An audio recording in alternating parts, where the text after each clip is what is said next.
staged UFO attack on Earth. We have been preconditioned by all the media for the past couple of decades to slowly but surely start accepting the existence of aliens and UFOs.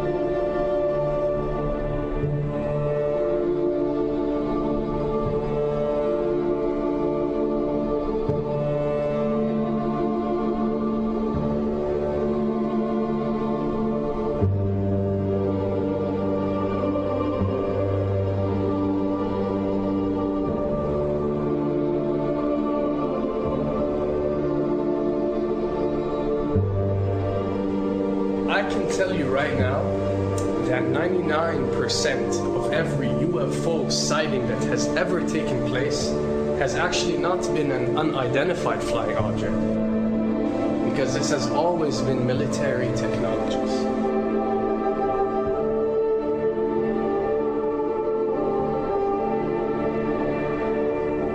Another thing I'd like to point out is surveys and questionnaires. You know, we get surveys and questionnaires all the time, sent out by the state or by the government or by our rulers and our officials and so on and so forth. Do you really think that these ruling powers care about what you think? Do you really think that they're waiting to ask you and receive your answer before making a decision? What happens with these questionnaires is that they are released. For example, what country do you think the US should attack next? And if it yields back results like 70% of the US population believe Iran is the next country that should be attacked, this is actually a study conducted for the effectiveness of the media propaganda that they are using. So when they get such results, they look at it and they be like, all right, amazing. Our media propaganda is working. We are purposely trying to manipulate people to think that Iran should be the next one, and check out the survey results. We're doing a great job in propaganda. That's what it's all about. And if the results come back and they aren't up to par, so let's say 20% want war with Iran and 80% want actual peace, they say, okay, so now we have to go and rework our media propaganda and make it more effective so these percentages change.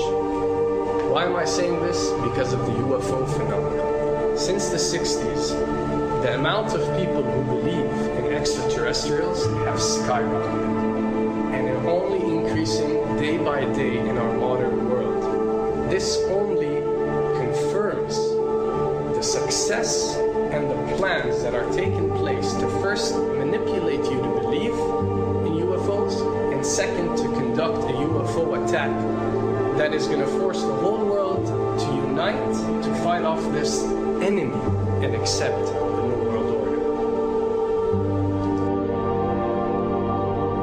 A former Canadian government official is warning we may be on the verge of intergalactic war, saying, quote, the Bush administration has finally agreed to let the military build a forward base on the moon, which will put them in a better position to keep track of the comings and goings of visitors from space, and to shoot at them if they so decide. I was introduced to the late Dr. Wernher von Braun in the U.S., the father of rocketry.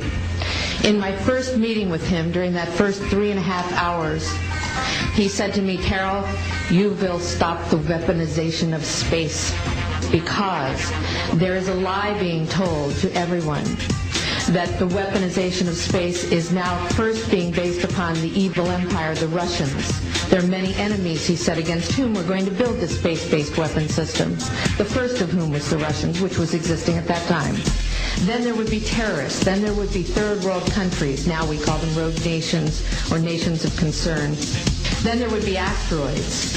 And then he would repeat to me over and over, and the last card, the last card, the last card would be the extraterrestrial threat. As a military strategist, as a person who worked on the MX missile, which I did later, he said, you will find that there is going to be a spin to find some enemy against whom we have to build space-based weapons, and now we should expect the spin.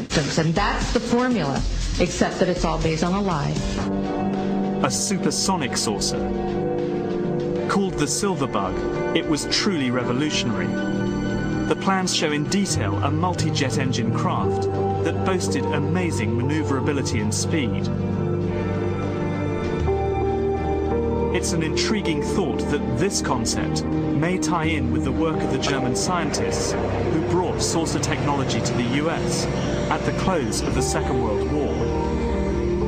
What was needed were certain cover stories. What do you do when people are spotting aircraft and then telling reporters that they've seen something very unusual flying out of an airbase in Nevada?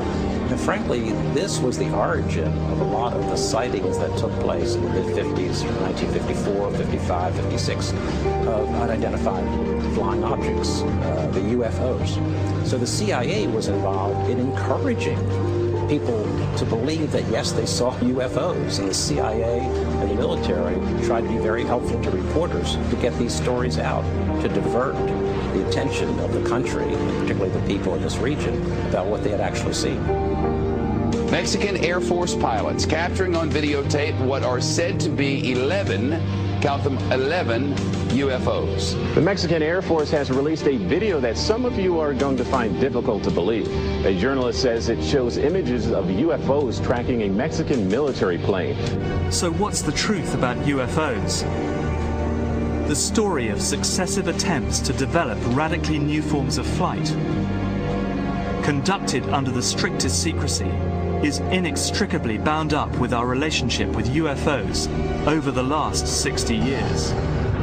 Whether it's Allied pilots buzzed by strange balls of fire in 1942, or the Roswell incident 5 years later, there is a strong case to be made that secret military technology offers a convincing explanation for many UFO stories. Anytime the government has secrets that they can keep from us, they can manipulate us by those secrets. In essence, they still remain 25 years at least ahead of us in technology, information, and knowledge, and secrets, and they are using them against us. I heard over the years many times over that the plan to usher in the New World Order would be to make all the people in this country and around the world feel totally helpless to prevent the New World Order from occurring, this world dominance plan, by saying that we had been invaded by aliens, so that we would say, oh, please, UN, come in and help us all. So bear in mind that there is a plan, orchestration, to get people to be submissive through a secret technology and information that they're keeping from you under the blanket of a so-called National Security Act.